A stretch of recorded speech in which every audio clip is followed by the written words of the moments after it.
my name is Stephanie and welcome back to my channel.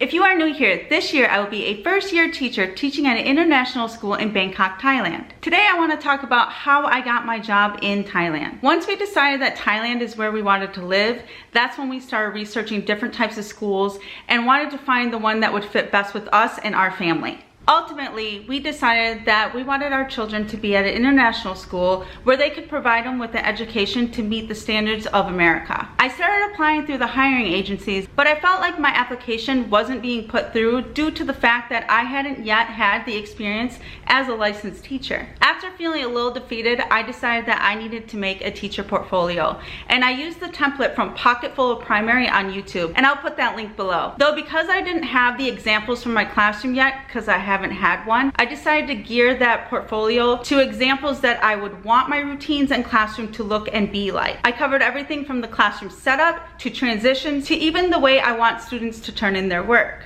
My teacher portfolio is extremely detailed and has images from Google, Pinterest, probably Instagram, of what I expect to have my class look like once I do get my own classroom. I even had a page that said certificate in progress, diploma will go here. That's how detailed I was. Once my teacher portfolio was ready, I started directly sending it to schools I was interested in, and I also included my resume and cover letter. The secretary at the school that I'm with now said that when she showed the principal my teacher portfolio, his response was, "Now that's a teacher."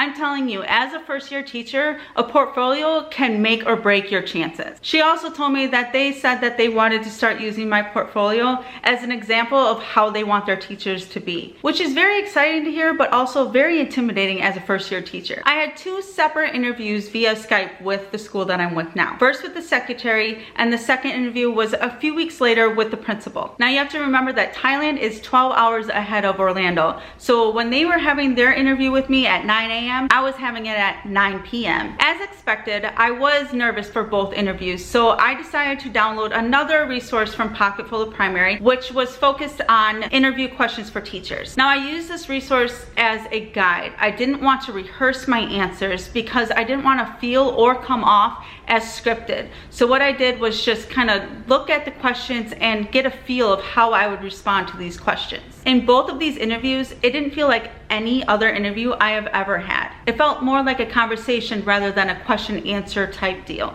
Both interviews started by them complimenting my teacher portfolio and telling me how detailed it was and how much they enjoyed looking through it. This is probably why it felt more like a friendly conversation than an interview. They already saw what I had to offer as a teacher through my teacher portfolio, and they just wanted to see if my personality fit with what they were looking for to join their team. Both of those interviews were a couple hours long each. Never would I have thought that I would spend that much time in one interview, let alone two. At the end of that first interview, she even mentioned that she thought she was having a conversation with an old friend rather than an interview, and she should have brought snacks. She's the sweetest. So your personality definitely needs to shine through during your interview process. To prep for my interview, I made sure that my energy was up. I made sure I was professionally dressed, my makeup was on, and I was ready to show my personality. Even though it's through a Skype call, you need to show what you have to offer no matter where you are in the world. For the second interview, I was just as nervous because I knew I was going to be interviewing with the principal. But again, it was more like a conversation rather than an interview question-answer based. He started talking about his vision,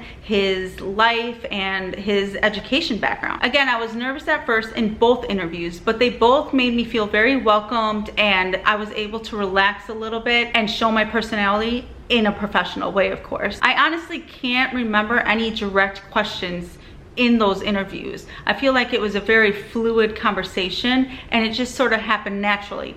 But if I didn't prepare with the interview questions, I don't think I would have been able to answer the questions so smoothly, and I probably would have gotten stuck on my words quite a bit. My interview with the principal began at 9:30 at night, and we didn't get done until after midnight. But I left with a job offer, so I guess I got what I came for, right? Though the next day I had to go to the university for capstone, and I was fighting my sleep all day. There are a lot of perks that the school provides you with when you teach overseas. Through my school, I will receive a reimbursement for the travel it takes to get over. When we get to Thailand, our school will provide the first 2 weeks where they pay for our living expenses, and they also assist us in finding a place to live. With living expenses, we will also get an allowance each month that helps pay for our rent. I will also have medical insurance, and I can add my family onto it for a small price. Both of my kids will be attending the same school that I will be working at because it is a K through 12 school. And one of my favorite parts is we get a Thai buffet provided by the school every single day. I also know that our school will be helping our visa process. I will get a work visa, the kids will get student visas, and then Chris will get a dependent visa. While we wait for official word on when we can start booking flights and prepare to move to Thailand, we have sent our passports so that the school can start on our visa process,